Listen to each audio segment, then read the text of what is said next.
Hey guys, we're actually going to do a special stream today. I just finished playing all all four routes of Fire Emblem Three Houses, and I'm here to create kind of the best waifu tier list. I know that playing through them all the routes, every waifu is kind of different, and I just want to talk through who's the best one. We're not going to do husbandos today, that may be another video. We're just going to do waifus to start.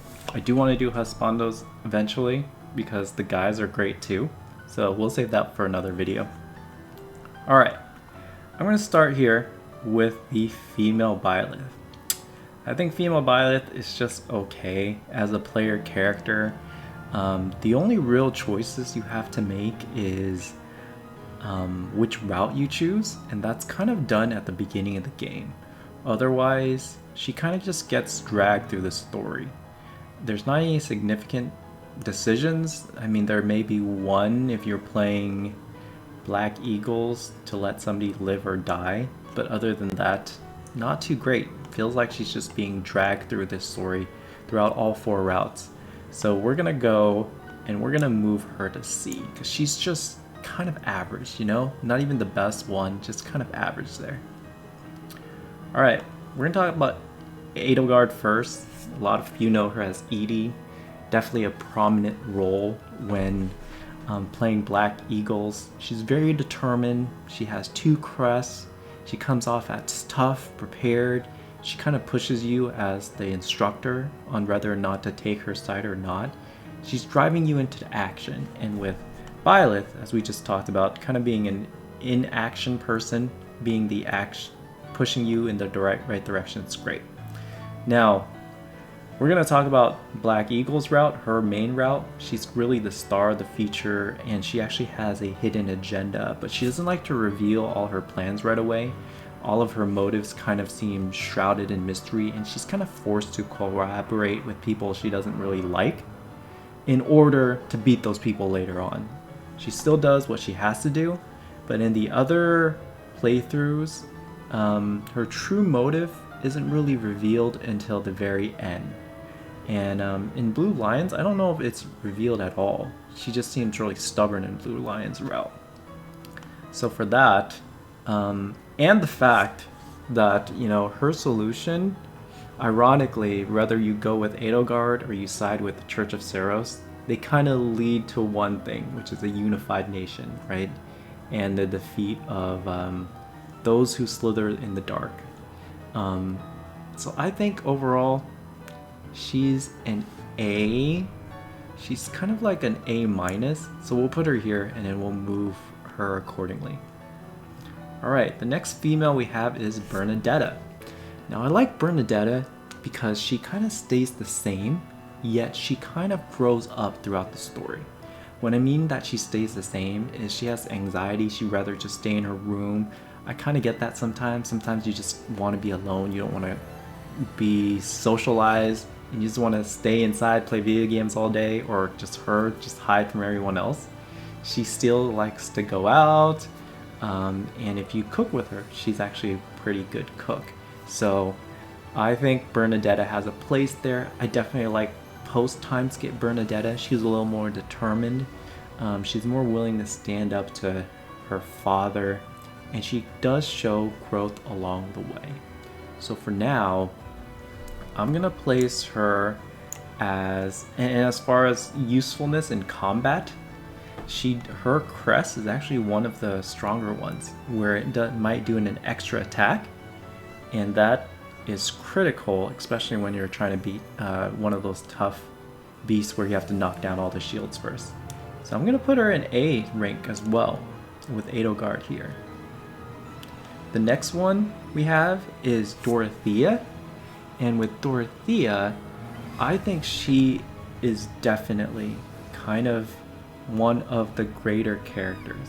Now, she doesn't try to be who she's not. She knows who she is from the beginning, which is kind of this poor girl who was found off the street, trained to be a diva, but she never gets carried away by the limelight. She doesn't get swept in becoming a noble and looking down on everyone. In fact, she stays true to herself, true to her humble beginning, all the way from start to finish, and that's one of the great things about Dorothea. In war, especially post time skip, she's very solid as a character. If you make her a dancer, that's great. She's kind of the most useful character of all of the mages because she has strong attacks, but she also heals whoever she stands next to. She's kind of the quintessential support mage where no matter who she's with or paired up or stands next to, she really takes care of that person on the battlefield. Off the battlefield, kind of the same thing. Besides maybe her relationship with Ferdinand, she kind of treats everyone with kindness. Kind of gives them a chance to prove themselves to her while trying to take care of them, trying to truly become a friend. So I think Dorothea is actually S tier. I did not romance her any of the routes, which is kind of regretful, but she is a solid woman. She knows who she is from the beginning. She pursues what she wants, and at the end, she's kind of selfless to everyone. I really, really like Dorothea. Okay, we're going to talk about Petra. Now, this is the last girl of blackeagles. Petra's okay. She's kind of a captive princess from Brigid, and throughout all that, she doesn't kind of beat herself on it. She doesn't hold grudges, especially in her support conversation with Caspar. Basically, she doesn't hold any grudges against him. She knows war, and she's willing to give everyone a chance. But due to her communication issue, and partly her naivete to Fogland culture, she's kind of open to everything. In the post-war, she does kind of come to a decision. It's not very strong. It's kind of the obvious decision, so to speak, that she's the Princess of Brigid, so she's going to represent the Princess of Brigid, whether that be on Edelgard's behalf or whether that's against Edelgard, she's there to represent. So it's not much of a surprise. I think her major use is in combat, where she has really high dexterity and speed. She often can double using a bow or a sword, and that makes her really, really useful.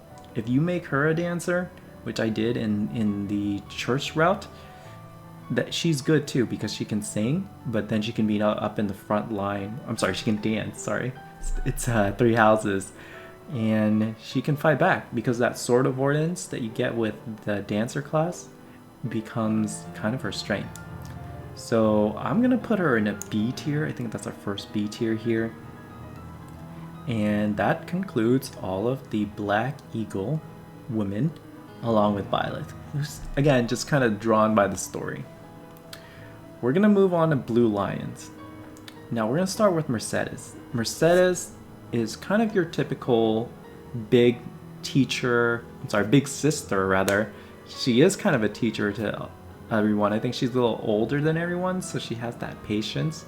She's kind. She has a kind soul, but she is ditzy at times. She does like to take care of people because she's kind of in that big sister role, but at the same time, she doesn't really change. She just stays in the big sister role. She becomes more motherly post time skip. She's a good and solid mage, but not really one that stands out. I think I'm going to put Mercedes at a C rank. Besides just the big sister role, does not really that helpful. Okay, let's talk about Annie. Annette, what can I say? Very, very strong mage. Maybe second overall to Lysithea. Annette is charming, she is smart, she likes to study, she likes to help clean the library. I mean, who does that, right? And she gets along with people you wouldn't expect. Like Felix, she gets along with Felix, she gets along with a lot of these other people you wouldn't expect. And for the girls, she's kind of like the girly girl who really is a great friend, especially when it comes to makeup. She kind of helps them do all of those things. So Annette for me, I think Annette, and being a mage, being second powerful to Lysithea, I think she is in either the A tier or the S tier. I'm gonna put her in S tier. I think Annette is very, very strong, and she's useful in her role, definitely as Grimoire. She's great chemistry with everyone, all the other girls. So I think she's gonna go in S for now. I might move her down, but let's put her in S. Okay, we're gonna talk about Ingrid. Now, Ingrid is kind of your female knight, and with the female knight, she's kind of a tomboy. She grows up as a tomboy, but she doesn't really change. Now, that's the problem I have with some of these characters, is they don't really change in the post-war era.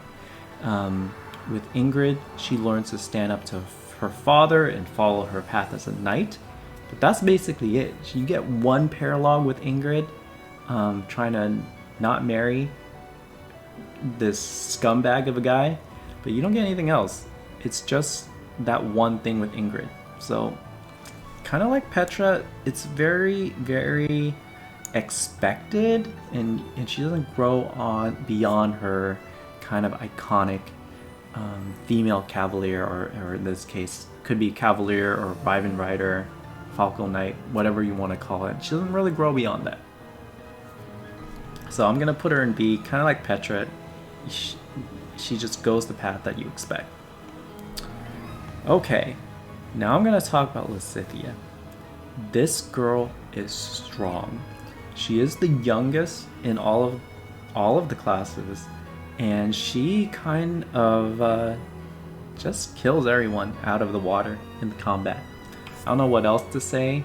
She's your atypical pre-war, I'm not the smallest type of girl, but she is the smallest, so she's kind of like the lolly, I guess. But since she's strong and she comes to prove herself, especially when she becomes an adult, kind of sad. She doesn't get to live very long, but then she tries to make the best of what she's got. So for that reason, I'm gonna put her in A, just based off of pure combat ability alone. Fantastic character. Okay, so I think that covers Bluelions. We're gonna talk about goldendeer next, and we have Marianne. Now, I like Marianne. Marianne is kind of the down in your luck character. She does have that transformation. It's very similar to Bernadetta, but Bernadetta kind of remains true to herself. Marianne gets more confident, and for that reason, I think she does grow. But because of the setup, pre-war and post-war, where she's this shy, timid girl, you expect her to be less timid. That's it. And as far as combat goes, she's really not that great. I think her most useful skill is silence. Once you learn that skill, you can kind of disable any mage. But kind of like Petra and Ingrid, she goes your typical path, where it's like, oh, you're a timid girl, you expect to get less timid, and that's it. She has a nice interaction with Dorothea, the horse, so I do kind of enjoy that, but she's B tier for now. Okay, Hilda. Oh my god, Hilda. Now Hilda, like Lysithea, kind of deserves A tier spot just because she's so freaking strong. This girl is like, I'm lazy, I don't want to do anything. And that's her personality. But then when she's on the battlefield and she's hammering that axe into your enemies, oh effing G. She's crazy, crazy, crazy strong. So she's going on A list here. Okay. We're gonna talk about Leonie. So Leonie is kind of a very interesting character in the fact that she doesn't follow a trope, and she doesn't really grow in the sense that you feel that it's a great growth. So before, she's just jealous of you because you're Geralt's son, and then she later becomes kind of a mercenary in her own right. She gets some help from Shamir, so on and so forth, but then she just grows her independent path. I mean, it's interesting in the sense that she's independent, but kind of like a forgettable character besides being Geralt's disciple, so to speak, is her first thing. I don't know. I think I'm going to put her at B tier right now because that's really her claim to fame. As far as any classes with her, they're just kind of mediocre as well. Okay. Let's talk about Flayn. Now, I wanted Flayn to be interesting. I wanted her to be more than Sothis' sister. And like just your typical naive girl. She doesn't really grow up, so to speak. And that's kind of really disappointing. I expected her to grow a lot more post-war. And especially with how old she is, being young and old at the same time, I feel like there could have been so much more explored, or there could have been more life experiences she can talk about. I didn't get that at all. Kind of no growth. So she's actually going to go to C tier for me, because the only thing she's got going is she's kind of a mystery and naive, and that's it. Alright, we're going to talk about Manuela. Now, I really like Manuela as a character. She's kind of your irresponsible teacher, which is kind of an oxymoron itself. She drinks a lot, goes on a lot of dates. She's a hot mess, honestly. She is useful. One of the useful kind of post-promoted classes where she's a great healer, and her passive is great as well. Great character. But on this list, definitely not on the Flayn level, but definitely just B tier here, because although she's memorable and she's voiced by one of my favorite voice actresses, the voice actress for her actually does Ash Ketchum, the original one, as well as some of the 90s and 2000s anime, so it's a B for me. Okay, Catherine. We need to talk about Catherine. Now, Catherine is very singular in personality. She likes Rhea, she's all for Rhea, and honestly, I thought she was going to be in C tier. But what happens is when you train Catherine, her growth stats become freaking strong. They're almost like the female version of Felix. So for that alone, she gets to be in the B tier, even though her personality is kind of bland. All for Rhea, fights Rhea. The only interesting about her is she's strong and useful in combat, and her interaction with Shamir is pretty solid. Speaking of which, Shamir, her personality is straightforward. She's not going to tell you any BS, she tells you how it is. She has loyalty to Rhea first, but she doesn't feel like she's compelled to follow Rhea like Catherine. She's a strong unit. Unfortunately, her stats growths are kind of even. So besides being an archer early on, everyone else kind of overtakes her in the combat level. So although I like her personality, she's B tier as far as it comes to the game overall. Okay, we're gonna talk about Rhea. Now, I don't think Rhea is an interesting character. I think she's set up to be an interesting character in the first cinematic that you see of the game, and you're expecting there to be some bigger secret, and even after playing the church route, I thought it was going to be some bigger secret, but it simply wasn't. So I'm kind of disappointed. Like, unless you played Cinder Shadows as a separate DLC, her reveal in any of them other routes are not great. It's not great. In fact, I was talking earlier about how blackeagles and both routes of blackeagles rather have kind of the same ending, and they all end with Rhea, and it's not very interesting. And if you're playing bluelions or goldendeer, she's even, especially bluelions, she's just like written out of the story. So not interesting at all. I don't know if I actually think she's... I don't like her as a character. I think she's going to make the D tier list for me. I think that's the first D tier we have with Rhea. We're gonna talk about sothis though. Now sothis is tsundere material. She is great. She's kind of on your side and not on your side. Unfortunately, she disappears.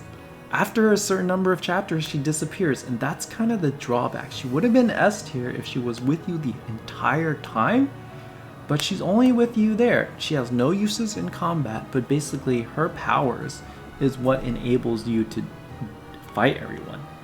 So for her, sothis, I'm going to put her in A tier. If you do New Game Plus, you get kind of a special power from her, which I think is nice. But yeah, I really like Cassandra Lee Morris here on her voice acting as well. Very memorable character. Okay, we're going to talk about some of the bad guys and the side character. Oh, I see they divided Kranya and Monica, but I'm going to put them in the same place. These characters had so high hope, especially with Monica's design here. Oh my god. She should have been so much more, but she's not. Like, these people should have been so much more, especially when she transforms into her second form. But they like had her in one chapter and then introduced her rather in one chapter and killed her off in the next chapter. So what the heck, right? This bitch, no. If there's an F tier, I would have stuck you in there, but you'll be at the end of the D tier. In fact, I might move Manuela. Nope, that's perfect. Let's do this. Okay. Anna. This girl is best girl, no doubt. In every game, she sells you all the information. She's in some of the best supports. In her growth stats and combats are okay, but not great. In fact, actually, because of that, I might move her down. Actually, after Hilda, I think Anna's my fan favorite, definitely.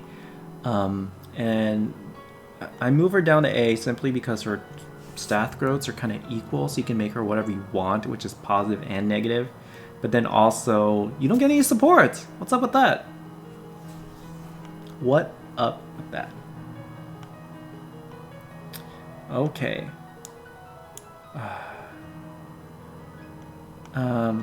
This girl. Now you only see her, the hero of Daffodil, I think. You only see her once. She kind of lends you troops, but she doesn't really do anything, and I'm kind of disappointed she wasn't a playable character. So it's C tier for me. She helps you out, but just barely. Okay, we're gonna talk about Saros. Now we talked about Raya kind of being D tier because she really doesn't do anything. I think you can't talk about Saros without Raya. In fact, when she takes this form, the story becomes a little more interesting. So maybe before the hero Daffodil, but kind of in the same category. Ooh, this girl actually is a more memorable character than any of these four. But she's kind of memorable for the wrong reason. She is more memorable than the hero of Daffodil, so I'm going to move her there. Especially if you play bluelions, it's kind of a critical role that she has. No, I'll move her after. Okay. I'm not gonna do any of the post-war stuff. Oh, I do have this, the general. No matter whether she's in any of the storylines, she doesn't really do anything. She's better than these guys though, so maybe. Well, okay, yeah, let's do that.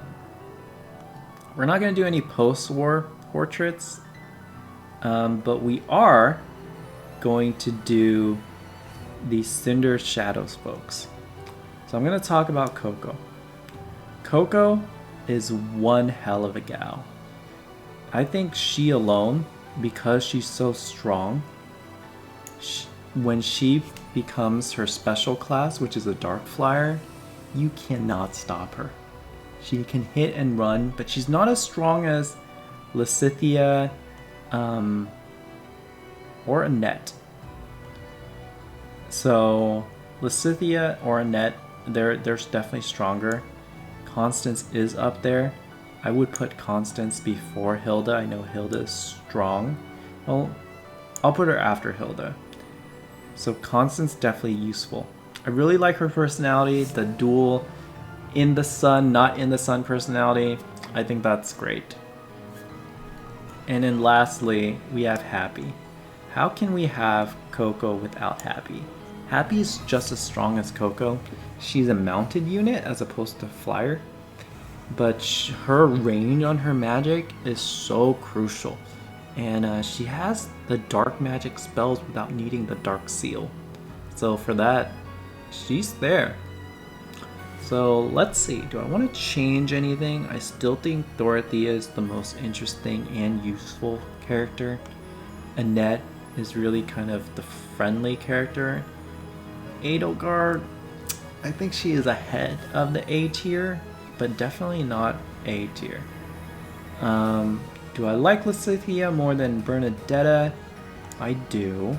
Do I like Bernadetta more than I like Hilda? I do not. Do I like Coco more than I like Hilda? Yes. Do I like Coco more than Bernadetta? No. Do I like Hapi more than Hilda? Yes. Do I like Hapi more than Constance? I kind of do.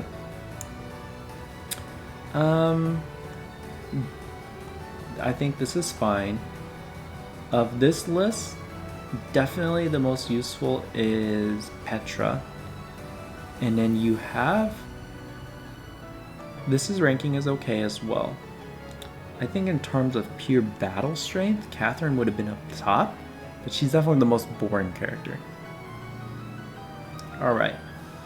Byleth is here. In fact, if we made like a mundane list, she'd be right in the middle, so let's do that. Flayn, yeah, I think that's how it goes. And then these characters, forgettable. So this is the tier list for Waifu. I may want to do one for husbandos later, but that will be another night or another video. So I appreciate you guys watching, and we'll chat on the next one.